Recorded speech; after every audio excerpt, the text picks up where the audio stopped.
Yang pertama ancamannya nanti akan nyebarin foto nih. Jadi foto Anda waktu minjol, kalau dulu kan ada minjol ya. Minjolnya waktu pegang KTP, Anda kedip-kedip, geleng-geleng, itu kan ada itu. Wah, itu akan disebarin sama DC. Kalau Anda gagal bayar, jangankan gagal bayar 1 hari, 1 bulan, enggak, 1 hari mungkin udah mulai itu nanti. Anda akan diancam macam-macam.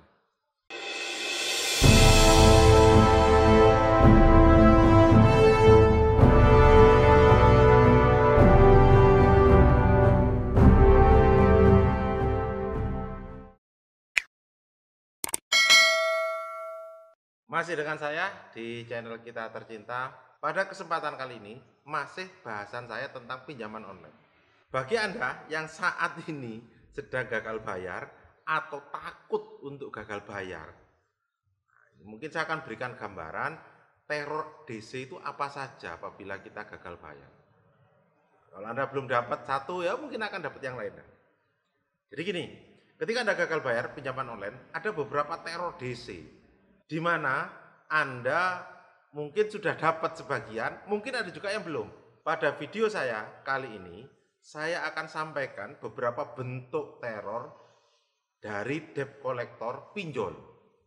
Tentunya ini merupakan rangkuman dari seluruh kegiatan, seluruh proses, seluruh konsultasi, baik yang melalui saya langsung ataupun melalui kantor cabang saya, Nenggala Lugoro, yang ada hampir di seluruh Indonesia.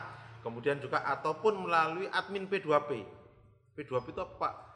Peer to peer lending. Itu ada namanya grup saya, WA, ada ratusan grup dan hampir ada di setiap kota, di mana teror-teror apa aja yang didapatkan oleh para pelaku atau korban pinjol ini, nah itu kita rangkum. Nah, yang paling awal kalau Anda itu gagal bayar, itu ya. Yang pertama itu dari DC itu akan ngancam dengan kata-kata kotor. Ya, yang pertama ancamannya nanti akan nyebarin foto nih. Jadi foto Anda waktu minjol, kalau dulu kan ada minjol ya. Minjolnya waktu pegang KTP, Anda kedip-kedip, geleng-geleng, itu kan ada itu. Wah, itu akan disebarin sama DC. Kalau Anda gagal bayar, jangankan gagal bayar 1 hari, 1 bulan, enggak, 1 hari mungkin udah mulai itu nanti. Anda akan diancam macam-macam. Jadi ancaman penyebaran foto itu pasti dilakukan kalau Anda sampai gagal bayar. Kemudian yang kedua, Anda juga akan dapat kebun binatang. Jadi kebun binatang apa Pak? Kebun binatang itu ada dimaki-maki. Jadi isinya kebun binatang itu sama dijaka dikeluarin. Yang anjing, yang babi, apalagi lah gitu ya. Tapi tidak ada hewan yang baik. Oh Anda kucing, enggak gitu ya. Oh Anda gajah, oh Anda mungkin kudanil masih ada. Gitu ya. Terus harimau enggak ada gitu ya. Jadi hewan-hewan yang enggak karu-karuan itu mah keluar nanti biasanya. Gitu ya. Nah itu jadi kampret wes kalau cuman maki-makian kayak gitu udah biasa lah. Kemudian bagaimana ngatasinya Pak Jun? Ya santai lah, slow. Biarin aja gitu ya. Bahkan kalau mau, kalau DC itu ngomong, wah anjing lu bapaknya anjing, gitu aja, slow. Yang penting itu emosional, harus Anda jaga benar. Kalau Anda tidak sanggup menghadapi teror DC secara emosional, nggak usah diangkat teleponnya. Pakai true caller, nanti akan Anda tersaring, ya tersaring apa aja dari telepon dari mana aja akan tersaring. Kalau tidak, matikan handphonenya. Kalau tidak, ada ganti nomor atau buang aja nomornya gitu ya, ganti dengan yang baru. Lem biru lempar beli baru ya gitu ya. Itu ada seperti itu. Atau kalau tidak ada yang kemarin itu juga sama. Setiap ada telepon masuk sama dia didengerin lagu gending-gending Jawa. Nah, kayak gitulah. Karena saya tidak pengen stres Pak Jun. Nah, jadi dengerin seperti itu. Itu ada. Ada yang handphonenya dikasihkan anaknya. Anaknya kecil itu ya. Jadi kalau telepon ini mana gitu ya, Bu Mariam enggak ada. Oh enggak ada, Bu Mariam kerja kayak gitulah. Jadi itu bagaimana kita mensikapi teror itu. Jadi kalau masalah makian, kebun binatang, wes gak karu-karuan lah itu. Santai aja, slow. Ya slow aja. Bisa tidak Pak kita enggak diteror? Ya matikan. Karena teror itu hampir wajib ketika Anda gagal bayar pinjol.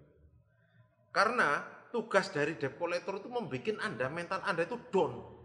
Sehingga apa? Sehingga misi dia itu untuk bayar itu tercapai.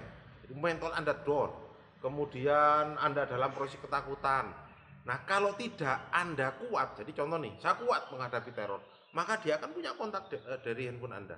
Dicari mana yang tidak kuat. Contoh, yang tidak kuat mana? Orang tua Anda. Orang tua Anda akan diteror, diteleponin, dimaki-maki. Sehingga apa? Debt kolektornya tidak satu. Debt kolektornya jadi siapa? Jadi orang di sekitar kita. Yang paling gawat bagaimana? Kalau saya misalkan suami gitu ya, saya kuat, suami, istri diteror. Sehingga apa? Dampaknya ketika kita pulang, kita ribut. Kenapa? DC-nya bertambah satu. Siapa? Istri yang jadi tukang tagih kita. Nah itulah yang kita sebut dengan cyberbullying. Paham ya? Jadi bagi Anda sekarang, kalau Anda mungkin pelaku pinjol, oke.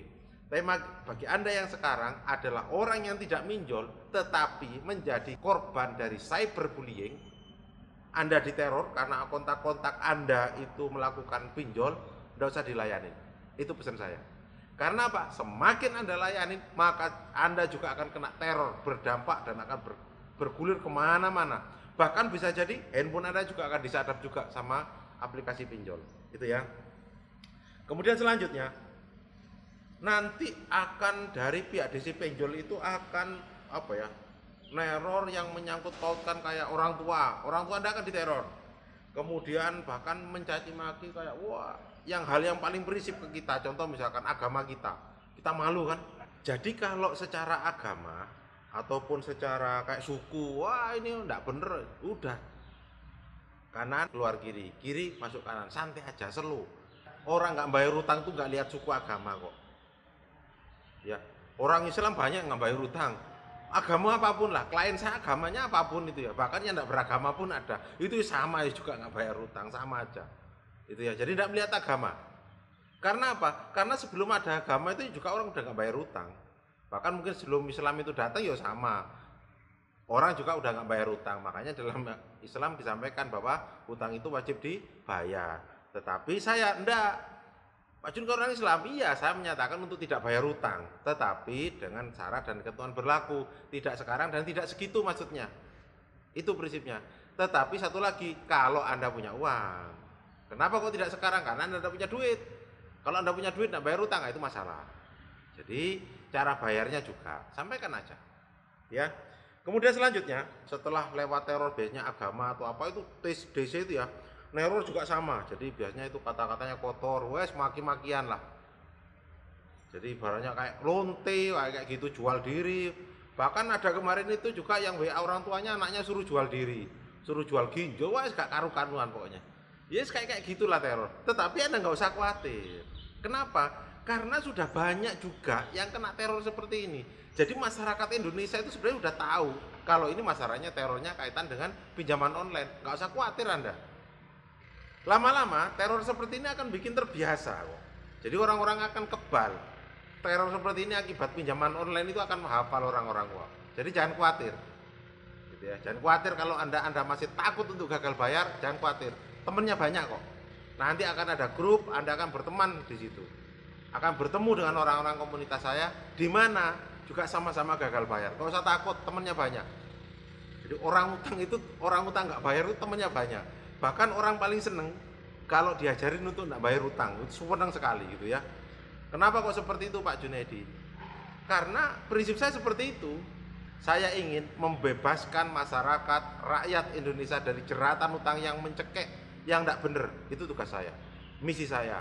Dan semoga itu nanti tersalurkan kepada seluruh kantor cabang saya, kepada admin-admin saya untuk tetap membantu masyarakat yang sedang kesulitan untuk membayar utang. Terutama di saat seperti saat ini, yaitu pada masa pandemi corona ini. Teror selanjutnya yang sering dilakukan adalah ancaman blokir rekening atau blokir BPJS. Itu yang sering terjadi. Nah, ini sering disampaikan karena apa? Anda kan takut kalau sampai BPJS Anda nanti nggak bisa diambil, BPJS Anda nggak bisa dipakai, Anda sakit nggak bisa pakai BPJS, itu kan. Tetapi itu teror itu namanya teror sama seperti itu. Sampai sekarang nggak ada. KTP Anda Pak nanti akan kita blokir, nggak bisa. Blokir gimana KTP? PBB Anda akan kita blokir juga bisa lah. Oh negara itu membutuhkan pembayaran PBB dari Anda kok tiba-tiba mau diblokir? Ya nggak mungkin. Jadi Anda jangan khawatir. Itu ya, nggak ada seperti itu. Sampai BPJS-nya misalnya nggak bisa diambil, nggak bisa dicairin, nggak. rekening Anda nggak bisa dipakai, susah. Karena itu otoritasnya dari perbankan. Tetapi kalau ada yang auto debit dari rekening ada. Nah, lihat dalam video saya, silakan dilihat di video saya yang lain, sudah tak jelasin bagaimana dan pinjol apa saja yang melakukan auto debit terhadap rekening kita. Itu ada dalam video saya yang terdahulu. Coba Anda lihat. Jadi intinya dari DC pinjol itu akan membuat kita sangat khawatir, bingung, marah, malu, karena pinjol itu tidak ada jaminannya utangnya, tapi jaminannya adalah kehormatan kita. Itu yang paling penting. Jadi yang diserang adalah kehormatan kita. Dia di mana kehormatan kita? Diserang lewat orang-orang yang kenal dengan kita. Caranya seperti itu. Mereka melakukan teror apabila Anda gagal bayar pinjol. Solusinya, kondisikan segera kontak-kontak Anda. Kalau sudah ada kondisikan, ganti nomor. Itu aja. Simple sebenarnya.